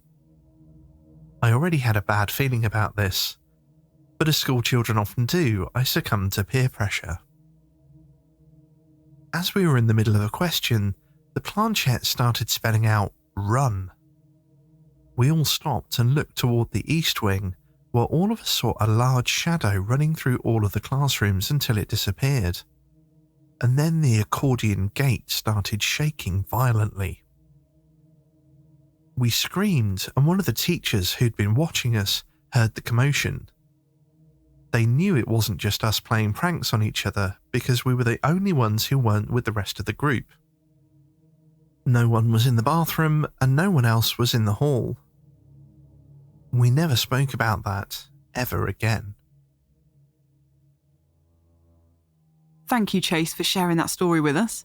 It was a really interesting story, and at first listen, it sounds a bit like, something's coming to get you. But if you think about what was said on the board, it's like, run, get out of the way. It's sort of like, I'm here to protect you. Well, yeah, exactly. That could be taken either way, couldn't it? My first thought was, something sinister, but also could be a warning. Could be, like you say, something going, don't, get out of the way. I'm trying to help here. That was the impression I got from that. So I know it was obviously quite scary for them at the time. Yeah, of course it would be. Yeah, my impression of that was there's something there that you don't want to mess with, so go back and... Be safe. Yeah. Yeah. So thank you again, Chase, for sharing that story, and we've got just enough time for one more story, and this one is from Jan. My first and last experience with the Ouija board was many years ago in a house in Rushden, Northamptonshire. My husband and I were invited by his brother and his girlfriend to spend an evening with them, and after chatting for a while, a Ouija board was suggested. We were all in a light-hearted mood and thought the idea amusing, and we'd have a go just for fun, not because we were expecting anything unusual to happen. In fact, we expected each person to influence the proceeding for a bit of mischief. We wrote the letters of the alphabet and the words yes and no on scraps of paper as we didn't have a board, and found a glass in the kitchen that had space for 4 fingers on the upturned base. We all had a go at asking questions, and the glass moved purposefully and speedily between the letters, with no hesitation in between. As we expected each other not to take the whole thing seriously, we presumed the glass was moving because of input from one of us, certainly not some spiritual being doing it. Questions were being answered quickly, and as the initial questions were simple and straightforward, we all would know the likely answers. So we decided only 3 of us should put a finger on the glass, and one of the men sat out. The outcome was still the same though, so the girlfriend and I were then the only ones touching the glass. But still, the questions were answered quickly. Smiling at each other, both of us presumed the other was influencing the movement of the glass. We carried on with just the 2 of us touching it. It continued to be pushed and pulled away from us both, and we knew at this point it wasn't possible that either of us could do this with such force. The way it was moved was completely out of our control, and we began to feel that something wasn't right. That's when the atmosphere in the room changed and felt rather sinister. We all felt it, but carried on thinking the others hadn't noticed, until we discussed it afterwards. The question was then asked, who is pushing this glass? And immediately the name Yardi Kasman was spelled out. Still not believing that there was anything or anyone else in the room, we carried on to ask who he was. The response came that he was Chinese, lived a long time ago, and that he had had an unpleasant death, implying that he'd been killed and that he had dealings with drugs. After a few more questions, the responses became aggressive, and we all began to feel uncomfortable. There seemed to be noises outside the room, but there was no one else in the house, just the 4 of us. Then, there was a massive bang upstairs. We all leapt up and dashed up the stairs, not knowing what to expect. We looked through the open bedroom door and saw that the window was open. My brother-in-law looked horrified. He said that there was no way that window could have opened on its own. He explained that despite trying a number of times to free the window, it was stuck shut and he'd never been able to open it. Yet, open it was, neatly placed on the latch to keep it from closing. At that point, the atmosphere felt electric, so we left the house immediately and went to the pub. We discussed what had happened and we all swore that we hadn't influenced the movement of the glass after blaming each other for some time. We were really spooked and said we would never play around with a Ouija board again, which I haven't to this day as I still remember very clearly how scared I was. My brother-in-law soon moved out of that house as he felt the atmosphere too uncomfortable. Strange noises began to happen on a regular basis, and the window would open and close at random. This was many years ago.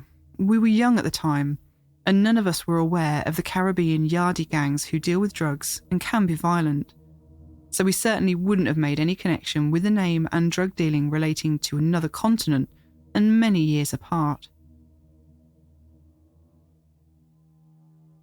And thank you, Jan, for sharing that story. It was a really interesting one. There was a couple of things that sort of jumped out at me. First of all, how British is it to go, something weird's going on. Let's go down to the pub. I know, that's exactly what I was going to say. It's like something straight out of Shaun of the Dead. Disaster to the pub. To the Winchester. To the pub. Love it. That was so British. But yeah, it was interesting, the name. And then saying it was Chinese, because again, it doesn't seem like a very Chinese name. And like she says, there's the Yardie connection with the sort of Jamaican gangsters sort of culture, but it doesn't really sort of... No, it goes back to what you were saying earlier about the idiomotor effect. And, once you've started a word, it's very easy to finish a word, because once you've got a few letters, your brain scans ahead and it's obvious what the word's going to be spelling out. Yardie Casman isn't really word. No. I mean, it's not a jumble of letters.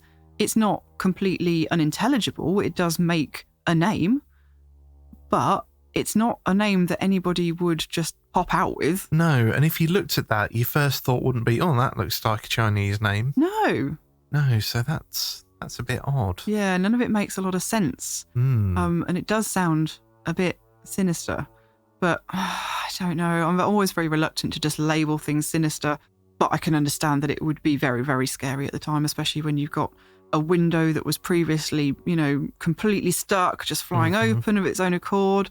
I think, I would have gone to the pub too. Yep, don't blame you. And now it's just about time to hear from our wonderful friends Jane and Neil from the Haunted Antiques Research Centre to get their take on Ouija, talking and spirit boards. But just before we listen to that, Fitz has one last piece of talking board trivia for us. Indeed, and it's another interesting one.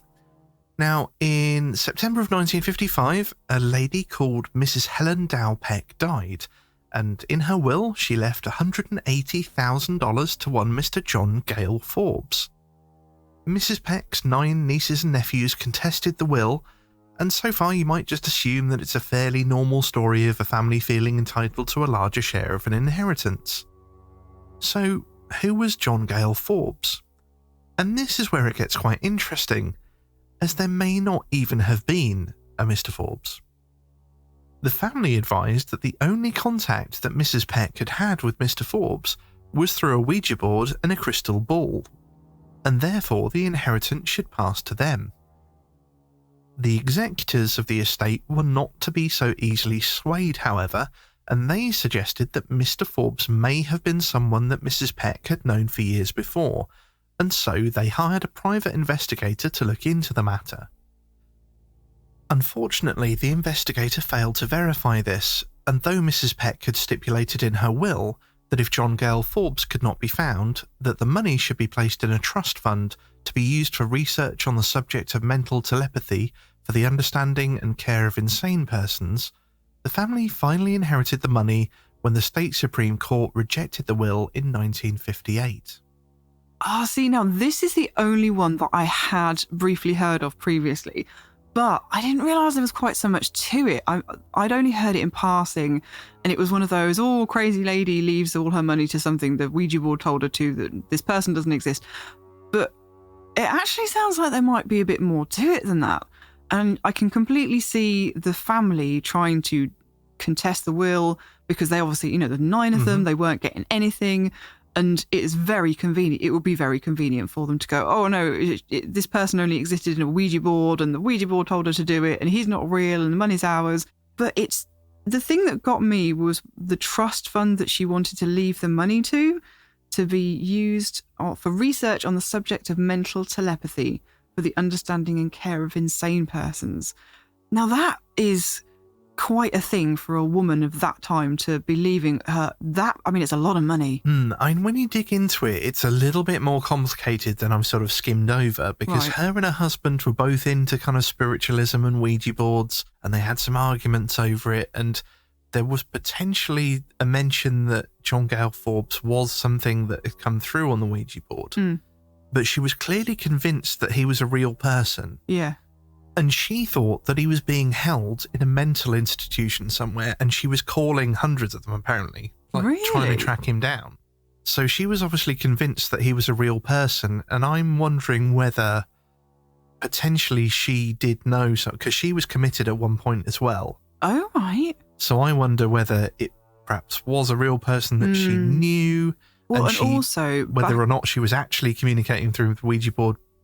Like the bank said, that she may have known them as a younger person. And this kind of goes back to what you thought about Ouija boards being maybe used to contact living people, because that could be what was happening here, or what she thought was happening here. This person, this Jon Forbes, was locked up, but she was able to communicate with him via the Ouija board, despite the fact that he was in an institution. And it all makes kind of sense then when you see that she's left the money to helping people in institutions, because obviously to her mind, if they couldn't track this person down, if they didn't manage to get him the money, then at least it would do the money the next would best help thing. Other people like him. Yeah. Wow, that is a much deeper story than I ever realised. Yeah, there's some really weird Ouija stories out there. Yeah. Oh, well done. Okay, well, that is all the stories and trivia for today, but we wanted to round off this episode with a bit of discussion about Ouija boards. As we've already mentioned, though, we don't have a whole lot of personal experience with the boards. So we enlisted the help of Neil and Jane from the Haunted Antiques Paranormal Research Centre, who between them have a whole wealth of experience with all things paranormal. And here is what they had to say on the matter. You'll notice that Lil introduces the interview by saying, "Welcome to our Halloween Ouija board special." Those of you that have been listening to us for a while will most likely know that we were planning to do this episode for Halloween, and we did record this in advance ready for the October episode, but unfortunately life threw us a few curveballs and we weren't able to get it out on time for you on Halloween. So, with no further ado, here is the interview. Today on our Halloween Ouija special, we would like to welcome to the show Jane and Neil from the Haunted Antiques Paranormal Research Centre in Hinckley, Leicester. Now, regular listeners may remember our first visit to the centre back in episode 19, but we've been back since then and talked quite a lot with Neil and Jane, and they've quickly become our go-to paranormal experts. So we were thrilled when they agreed to join us today so that we could pick their brains about Ouija and talking boards. So, guys, thank you so much for joining us. As you know, we've been planning this episode for a while, and it's been brilliant hearing from all our listeners about their own experiences with Ouija boards. And as we mentioned when we initially contacted you, what we wanted to do with this episode was dig into the Ouija boards a bit and maybe try and get away from the drama and the Hollywood tropes and the sort of negative press about Ouija boards. But Fitz and I don't really have a lot of personal experiences with Ouija boards.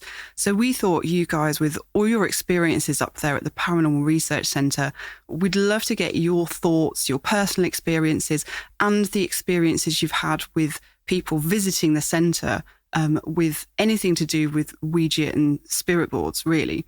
But before we get into your experiences, what I tend to find, and certainly this applies to me, is that no matter how much I learn about Ouija boards and how much more I hear about the less negative side of them, as soon as somebody mentions them, I do kind of have a gut reaction, a visceral reaction almost.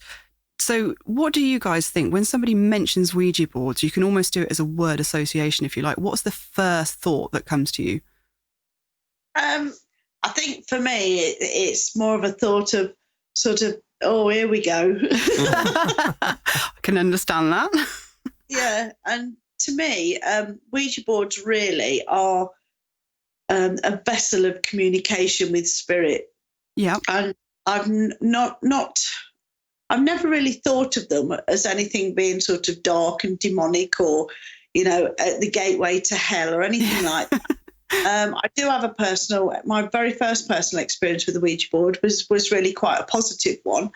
But I just feel that they are just really a communication tool with spirit, the same as the pendulum or dowsing rods or, anything like that. When that's just really my thoughts on them in general. Yeah, I basically agree. When people come to the centre, we always talk about Ouija boards because that always comes up in conversation. Yeah. And I always say it's my opinion, but they're certainly not the gateway to hell, like Hollywood plays them. I've never had a bad personal experience on a Ouija board. I've seen people up the centre, and it's supposed to spell out certain demonic names. But personally, as soon as the Ouija board starts spelling out these names, I'm thinking it's someone's pushing it to make it more dramatic. Yeah. But like Jane says, they're just a bit of cardboard with letters and numbers on. Exactly. Yeah, I mean, my very first personal experience wasn't even with a board. It was just sort of cut out letters on a table, and we used a glass. And it was the very first time I'd done it. I was about 15, and I was with my mum, and my grandma and granddad sat on the settee, and the glass started to move. And I wasn't scared or anything. I just went with it. But this particular spirit that came through, he basically, cut a long story short, he basically admitted to stealing a pocket watch off the mantelpiece of my granddad's. When my mum was a very small girl, my uncle, who would have been a young boy at the time, brought a friend in to play. And while he was in there playing, this young boy stole the pocket watch off the mantelpiece. Oh. This pocket watch went missing, and my granddad never did know where that pocket watch went until this spirit came through and admitted that he was this young boy. He'd obviously passed away, and he wanted to come through to confess to my granddad that he had stole the pocket watch. My granddad wasn't on the Ouija board. My mum didn't know anything about it. And my granddad didn't believe in any of this stuff. But when the spirit came through and admitted that he took the pocket watch, there was only really my granddad that knew about it. And that, to me, was such a sort of mind-blowing experience that I've always sort of held Ouija boards in good favour, really, as, again, being vessels of communication, because the communication that came through at the time was so good. It just blew me away. And since then, I do have a special regard for Ouija boards, but I think they have to be used with sincerity and honesty. Yeah, it's interesting that you both say that you've had positive experiences with Ouija boards, because like we were saying, there's all these tropes around that Ouija boards are awful and dangerous and scary, and we sort of, in our experience and looking into it, a lot of the sort of tamer or more favourable experiences just don't get talked about. I mean, do you think that's because of the way they've been sort of publicised by films and the media, or is it just that, you know, people aren't as interested in feel-good stories as opposed to scary things? Or, you know, is it just that people are sort of using them for thrills and then trying to spread that around rather than, like you say, using them sincerely? Yeah, I think you've got to remember, up until 1973, when the Exorcist came out, the Ouija boards were never talked about in a demonic way. Absolutely. And so the Exorcist in Hollywood has got a lot of responsibility to play on, a big part to play in this. I guess negative things are more dramatic than getting a nice old lady come through. Yeah. But that can be said on any form of equipment. This is the thing I've never understood about Ouija boards. And I've been affected by it just the same as anybody else, because I grew up with, you know, The Exorcist having only been out for a few years, and all that was still kind of that Hollywood drama, and the negativity was still blowing around, and that very much influenced my early sort of conceptions of Ouija boards. But to my mind, yes, you're using them as a tool to contact spirit, but like you said, how is that? I don't understand how that is seen as being different to using other methods, like a spirit box. You know, nobody's going around saying, you don't use spirit boxes, you'll let demons in, are they? Well, I don't know. Perhaps some people are, but and I think you're right. It must just be down to how they're portrayed in the media, that they're seen as this, you know, so much more of a dangerous thing than anything else.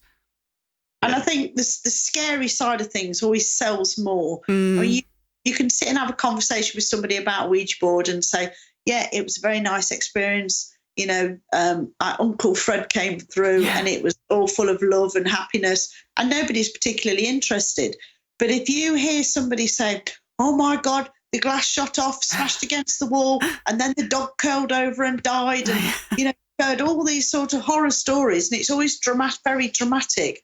But a lot of the stories I've found have always come from a third-party experience. The person who's telling the story, it's never really their own experience, but it's, I won't go on them because so-and-so had this experience and this happened. And that always seems to amplify the fear factor. So it's kind of that urban legend effect. Yeah. Yeah, it's a bit like a Chinese whisper sort of thing, that the story grows and grows, and it gets more dramatic each time it's told. And that's what stories are. They get more dramatic, don't they, as they get passed along. Yeah. Like Chinese whispers, yeah, definitely. So, Neil, do you have a Ouija board, or your first Ouija board experience maybe, that you'd be willing to share? My first one was probably during my first investigation at Hinckley Museum. We had a group of ladies on there. Well, it's family. There were 4 family members, and their deceased dad came through, and they were all in tears, getting all these answers. But then my logical brain kicks in, and it was giving messages that they wanted. Yeah. But to me, is that someone's brain manoeuvring the planchette to give you the answers that you want? You know, I'd love my dad to come through on a Ouija board, but would my brain be moving it to... Like subconsciously moving it. This is the other thing that interests me about Ouija boards, and there's that idea of using them, and it's not necessarily a negative thing, but using them more like, say, tarot cards or something like that, where you're using it as a tool to actually access your subconscious in a way. So more of like a looking internally rather than reaching out to anything. So I think maybe there are 2 sides to that. Yeah, I think you've got to be careful on the Ouija board. Obviously, you've got if it's not you on the board and it's not people that you trust, you got to think, are they actually pushing it on? You got to think about, is it, like I just said, is it your mind giving you the answers that you want? So you got to overcome that. Personally, we don't tend to use Ouija boards a lot, do we? Because they're just not evidential enough for us. No. Because someone's got to have the finger on the planchette, and we've tried different ways of controlling that by turning your finger upside down so it's your nail on the planchette so you can't push it. And they don't tend to work with your nail on it. So that just feeds your mind even more, thinking, well, someone must be pushing it then. Yeah, and we have seen some real people pushing, you know, to the extent that their finger is so tight on the planchette that it's gone white because the blood sort of drained. Oh, so you can easily tell. Yeah, that it's being pushed. We do tend to now try and work with things that aren't so easily influenced by the living, if you like.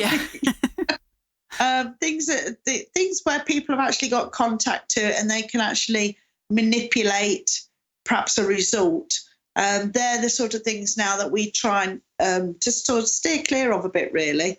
But obviously we will help anybody that wants to experience that. We will always sort of look after and help people who come up to the centre. But we do tend to steer clear of them, really, not because of the information that they give, but because they're really easily manipulated. See, I'm quite interested to get your opinion on this, Jane, because with Ouija boards and things like dowsing rods and dowsing crystals and things like that, I'm sort of an interested skeptic, shall we say. And I sort of rationalise these things by my sort of working hypothesis, as it were, is that, yes, we're moving them, but it's because we're perceiving something through our subconscious, and we're then moving the planchette or the crystal or something. So are you saying, Fitz, that we're kind of experiencing ideomotor movement, and that's what's moving them? However, that ideomotor movement could be affected by a spirit or something external influencing us? Yeah, it's a bit of a hazy idea at the moment. But if you think about some of the experiences that we've read about and had, we might perceive the same thing, but we're perceiving it slightly differently. So that would lead me to believe that there is something to perceive, but the fact that we're both seeing slightly different things or having slightly different experiences means that it's kind of a little bit more in your head than your actual senses. Otherwise, all the details would precisely agree. But with things like the Ouija boards and things like that, is it a case of you're perceiving it in your brain and you don't have a sort of ghost sense, as it were? No. And that's the way that your brain is sort of telling you what it's experiencing Through the movement tool, of the Ouija tool, board or the whether pendulum or the dowsing rods.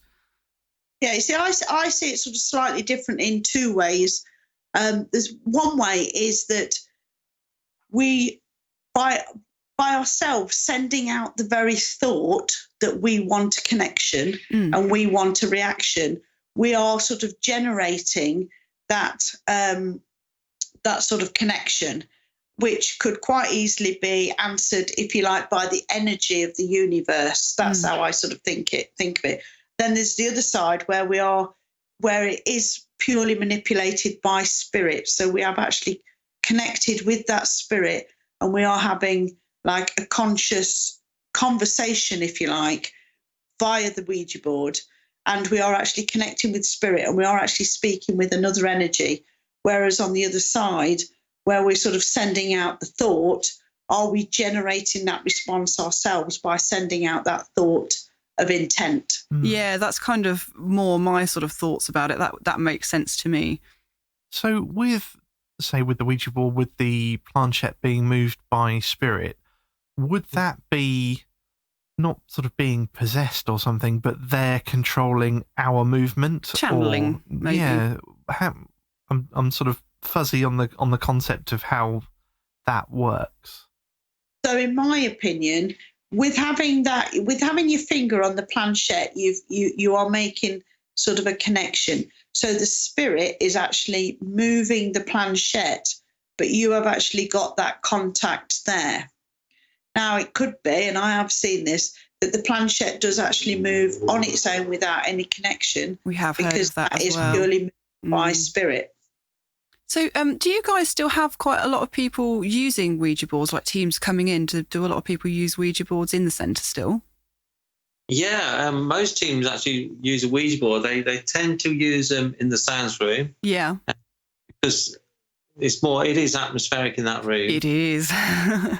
And do you ever notice any sort of difference in activity when somebody has been using a Ouija board, or does it just depend on the team, or the what else happened that night? It just depends on the team. To be honest, most teams have an active night up here. Yeah, I can imagine they do. I think it actually depends as well on the person's personal energy and the connection that they have. And I think with Ouija boards, I know with my Ouija board at home, I've got a lovely black polished slate Ouija board, and I do love it. But only I have ever used it, and it's charged, if you like, with my energy, the same as my tarot cards and my pendulum. It's only charged with my energy. Yeah. And you get that personal connection with the item. And I think it does depend on whose energy is around the board and what energy they're compatible with as to what responses that they get. And that's quite interesting another way, because one of the other things I was going to say was, despite the fact we have got quite a lot of positive Ouija board stories from our listeners, which is fantastic. That's just what we're hoping for. But undoubtedly, there are people that have negative experiences with them. Now, there was a TV programme I was watching ages ago, and one chap on there described it from quite a practical point of view. And he said that he thought the reason some people have very negative experiences with Ouija boards could just be down to the fact that you are using it as a tool to access your subconscious, and you could well be dredging up thoughts that you're not prepared to process or deal with or, accept. And obviously that can be very negative. What are your thoughts on why people have negative experiences with them? Is it just your expectations and the state of mind you go into that experience with?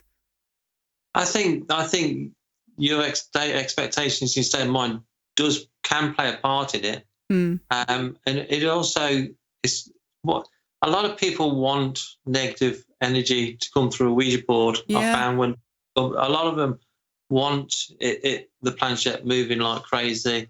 And if that's what you want, you are feeding that kind of energy into it anyway. So you're more or less calling in any sort of negative spirit that's around. So you're kind of pushing away the grandmas and the kids, and you're sending out the signal. We found it at the centre, haven't we? If you send out the thoughts that you want only negative energy to come forward, they are going to come forward stronger. Yeah. And also, I mean, it could quite easily be a random thing. You're sitting there and you're quite open, and even if you're perhaps feeling a little bit low and a little bit vulnerable, there could quite easily be just some random spirit that happens to be in the right place at the right time, and they can quite easily just come through and, do their worst because you're vulnerable and they can do it.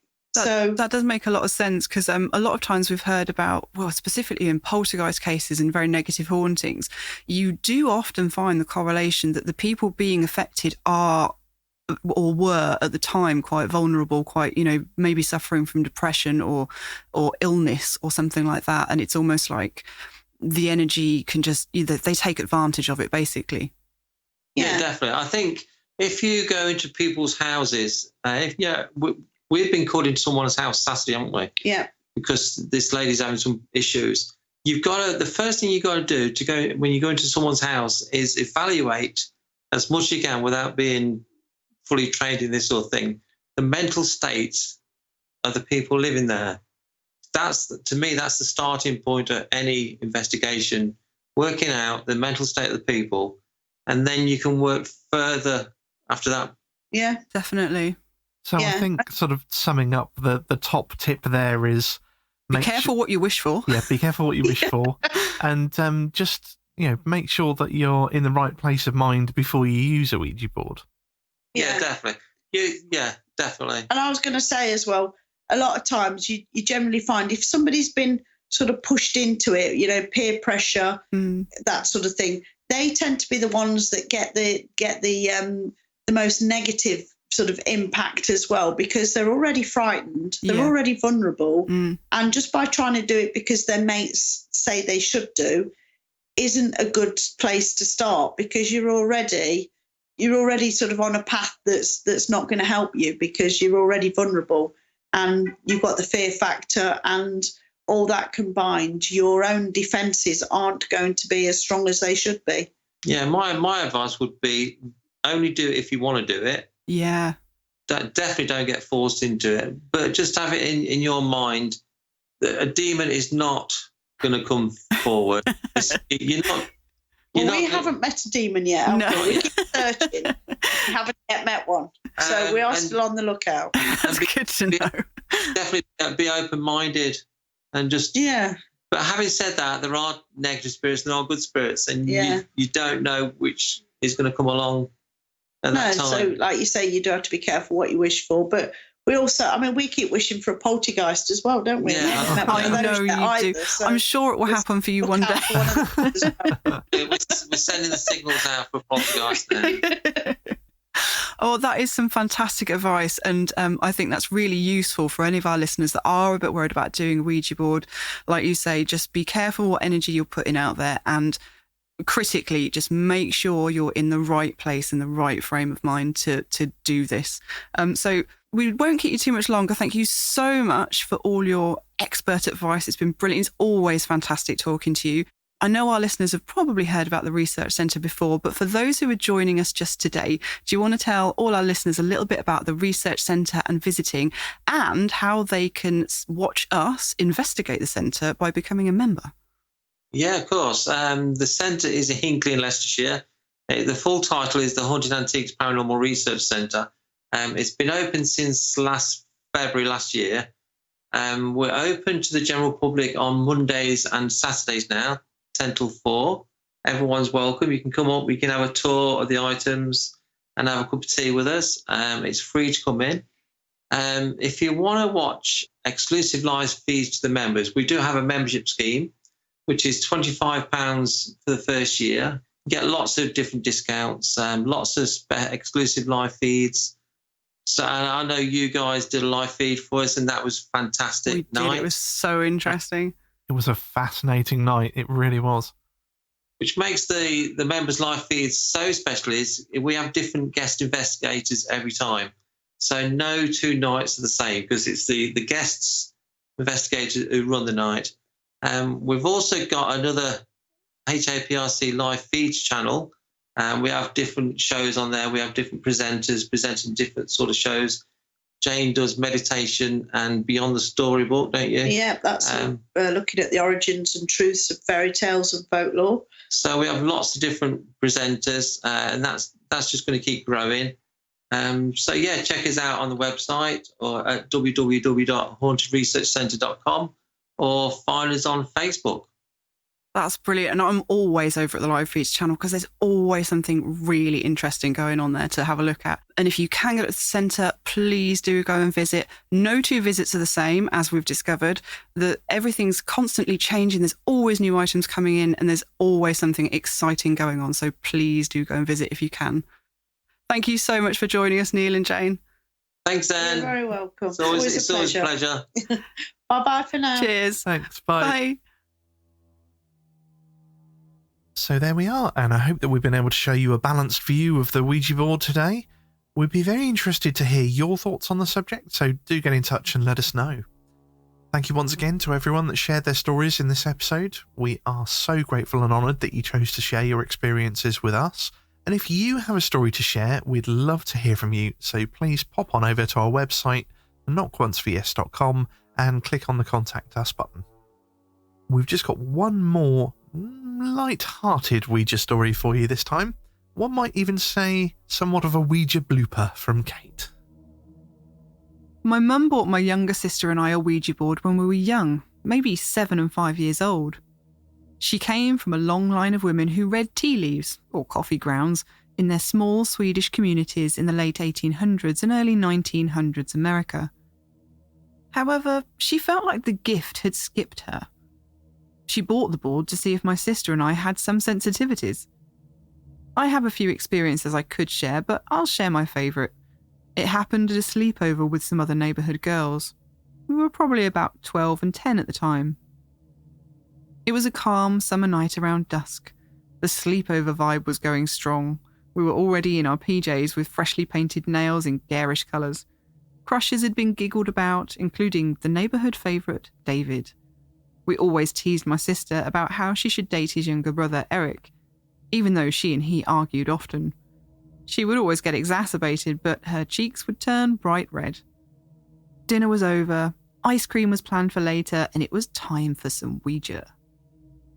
5 of us girls hovered over the board on our bedroom floor. A few of the less brave hung out on the top bunk of the bunk bed close by. 2 of the girls at the board had never played before. I remember their wide eyes as I read the rules aloud. As we all touched the planchette, a sense of tension and suspense permeated the room. We started with the basics. Is anyone there? The planchette kind of sat for a minute, not moving. I then noticed one of the girls had her elbows on a pillow. I told her to make sure that her arms were hanging loose and tried again. Is there anyone there? Slowly and a little jerkily, the planchette made its way to yes. What's your name? It paused, then moved to the alphabet, slowly circling around the middle before landing on G, then in regular but slow movements, E, O, R, G, E. Hi, George. Hello. How did you die? Pre-teens get right to the point. Sick. How old were you? 16. Cue a girly ooh from the most outgoing of our friends, followed by a hushed giggle or two from the less nervous. If you're really here, what colour shirt am I wearing? R-E-D. Gasps all round. George was right. Do you know who you're going to marry? Yes. Another girly ooh and lots of giggles. Who is my sister going to marry? Eric. The room erupted in half astonished, half amused laughs. My sister's hands flew away from the planchette. Her face and neck turned almost violet red. Fast forward to my sister, aged 27, walking down the aisle. There stands a grown Eric, the neighbourhood boy who she had hated but come to love. Fast forward a few years later, and they're welcoming their first child into the world, a little boy they named George. Just kidding. The truth is that the Ouija board is a great tool for an older sister with a flair for the dramatic to prank her younger sister. It was a fun way to bring some mysticism into our simple suburban life. I have no doubt that people have very real experiences with the tool, but to us, or at least to me, it was always a game. P.S. My sister is almost 30 and loving her child-free life with her partner who is definitely not Eric. George, however, was a regular character in my Ouija board lineup for years. So thank you to Kate for that story, and we hope your sister wasn't too badly scarred from your childish prank. Well, it sounds like you had a lot of fun with it, and from the sounds of it, there was nary a portal to hell or any demons coming through, so I think that's a nice, comforting thought to end the show with. And that's pretty much all we have time for this episode, so don't forget, if you would like to be in with the chance of winning Alan Tigwell's latest book and a Ouija board and a planchette to use upon it, then please do email us at contact@notonce.vs and let us know what is the title of Alan's first book. And if you'd like to be in with additional chances to win, then get out on social media and tweet and Facebook post and what have you about the show. It can be a story you've liked, or it can be just sharing the show, or anything you'd like. Just make sure that you tag us in it so that we know that you've done it and we can enter you an additional time. If you just can't wait to pick up a copy of Alan's new book, Collecting Ouija Boards in the UK, just head on over to Amazon. But of course, we will put the links to it in the show notes as well. And don't forget, you can check out his whole Ouija board collection over on Instagram. Just look for the Ouijatorium. So thank you to Alan for sharing these fantastic prizes. Thank you also to everyone that shared stories today. Thank you especially to our patrons, who are the only thing keeping the lights on around here. Yes, we really are unendingly grateful to our fantastic patrons. We honestly couldn't do this show without you, and it means so much to have your support. Thank you. And that is it for this episode of Not Once VS. We hope you'll join us again next time. If I